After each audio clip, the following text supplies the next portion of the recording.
Alright, so today is April 9th, and basically what I'm going to be doing today is giving you a recap of my trades, my thought process, and my game plan before I end up taking the trades. Especially since I end up blowing my first funded challenge today. So yeah, let's just get straight into it. So yesterday's session, I basically didn't have any trades because I want to prevent the chances of me emotionally trading, especially since on Monday I ended up losing all my profits in the funded challenge due to slippage in the market.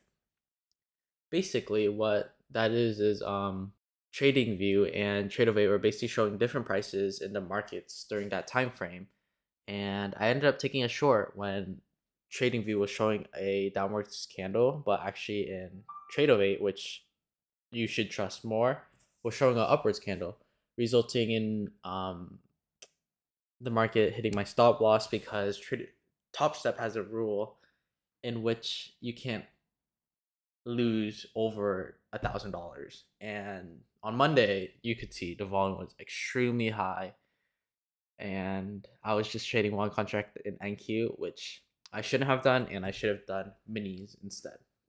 So moving on, my technical for yesterday's after looking at it was market started trending bullish in the lower time frame, and it just did a quickly reversal after I think that White House posted that it was going to put a 104 tariffs on China, and the tariffs were going to go into effect 12 a.m. Eastern time or 9 p.m. Pacific Standard Time. All right, so let's go on to the day. So my pre-market game plan was that there was a FOMC meeting today at 11 a.m. Pacific Standard Time, and knowing that, I was thinking that the market might be having lower volume and volatility, but that's actually not the case. As you can see, like one candle here in 1 minute did 128 points, some of them averaging 30, 40s, 50s. So there was still high volume, probably because of the tariffs news. So yeah. So my technical also was the market was trending bullish, even though I'm still bearish biased. So I was just looking for bearish trades. We can see here how the market with Asia session, it was basically generating lower, what is it? Higher lows basically, and higher highs from right here and here, right here. So yeah. Um let's see. Moving on. I was just gonna basically my idea for the day was just look for any downward direction trades because my bias was bearish and I just want to trade my daily bias. Even if the daily bias ended up being bullish, that would be on me, but it is what it is. My focus was today was just have proper risk, especially since the market is so volatile and it's like basically just like moving in so many points quickly that you basically get stopped out instantly. I was just hoping for proper risk, which I should have done by switching to minis. And also just have my stop loss and take profit plan, which I ended up doing. So let's just look into the market. So I started the market around 710, which was around here, right?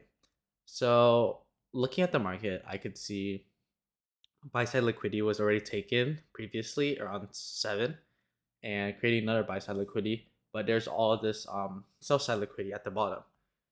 So I was looking for a downward direction, which is my daily bias into the sell side liquidity.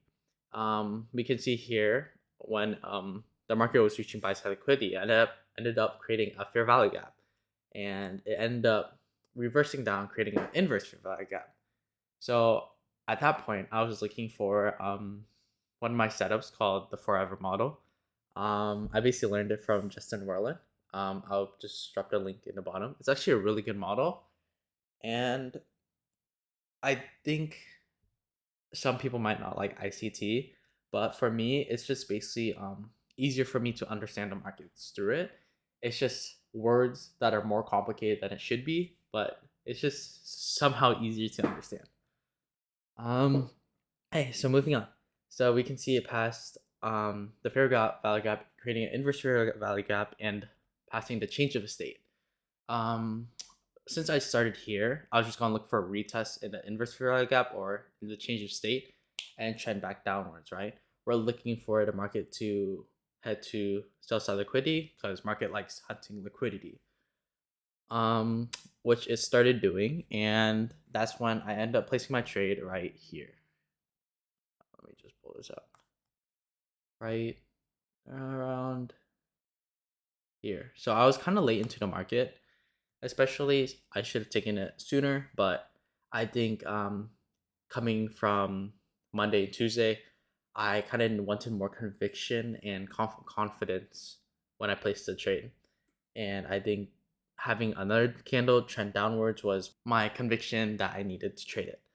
That ended up not doing so well, and the market started trending upwards. I basically was aiming for just the first sell side liquidity level, and having my stop loss basically at like 700, so 35 points. End up hitting my stop loss and I got stopped out. Um, I could have aimed for lower based off my oh shit, sorry, my bad.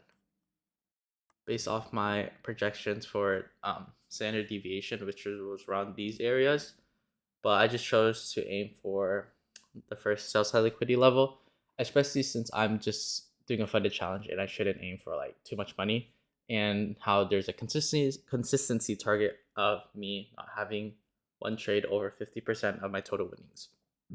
Okay, moving on. So the market ended up hitting my stop loss, which kind of sucked. It resulted in me basically losing my funded challenge. We can see how I ended up peaking around 5200, and because it dropped 2000 after that, it resulted in me losing my money. Oh, sorry, my apologies. 51,200. That's where I was. So 2000 gap, and I ended up hitting it today.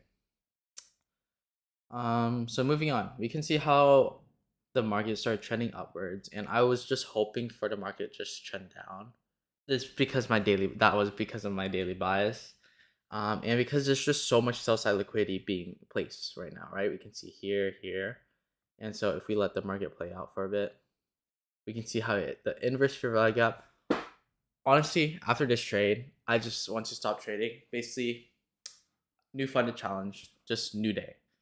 Create my this like finish the day as lost, accept it, because this loss was more of a good loser. It wasn't like a bad loss, basically of me not following my setup or game plan. I followed my setup, executed it, had the conviction I needed, but the market just didn't follow through. I could have also taken this trade, right? Because it hit the inverse fair value gap. I could have looked for the half standard deviation if I noticed market started trending downwards right here, and just taking the trade. But I chose not to, also because I was just finishing the day with my post session notes and my journal. Basically, this is the trade that I took.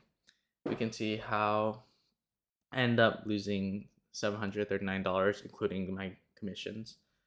But this was basically a trade. I do not have the executions because after I lost, I just basically reset my Top Step account. Out of because I was basically just hoping it maybe I just like could look for another trade, but I didn't. Entry was around here, stop loss was there. My management aimed for sell side liquidity, but I should switch to MNQ minis because the market was just so volatile. Okay, so moving on, I was still looking for sell side liquidity even though I stopped trading because I just want to see if what my idea was right or not. I think this is just for like an ego boost, but I think it was just more for me understanding if my gameplay and my setup and my deal was correct.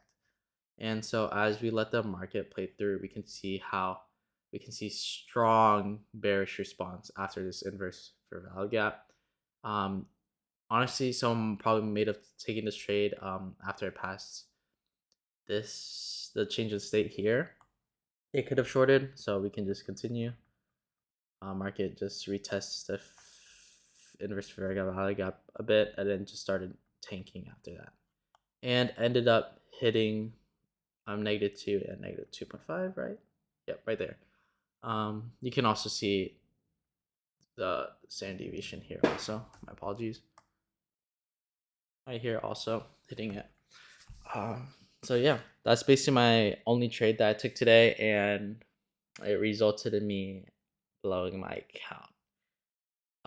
Moving forward, basically, I'm probably going to switch to minis or micros. Sorry, micros. I've been saying it wrong the whole time. I'm probably going to switch to micros. Um, reduce my leverage basically, because with these Trump markets, it's just so risky, and how there's gonna be like tariff news probably like every single day and from now on because of China's retaliation. I think that EU just like retaliated with 25% tariffs.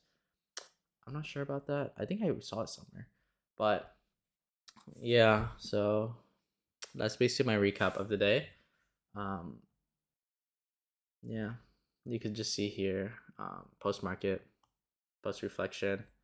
We can just see why I took the trade. FM model, it didn't have an SMT, which is optional for me. Daily bias was bearish. Looking for a market to move to sell side liquidity.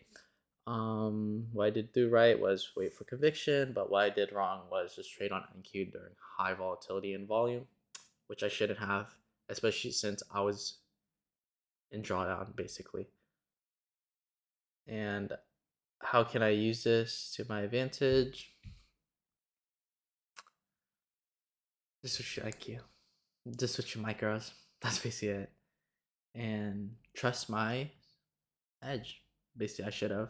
I just had the wrong timing. But yeah, that's basically my recap for April 9th. Comment down below if you would have taken this trade. And if you enjoyed, please subscribe, leave a like, and enjoy my journey on my short form content, which I'm probably going to post day 5 soon. Thank you.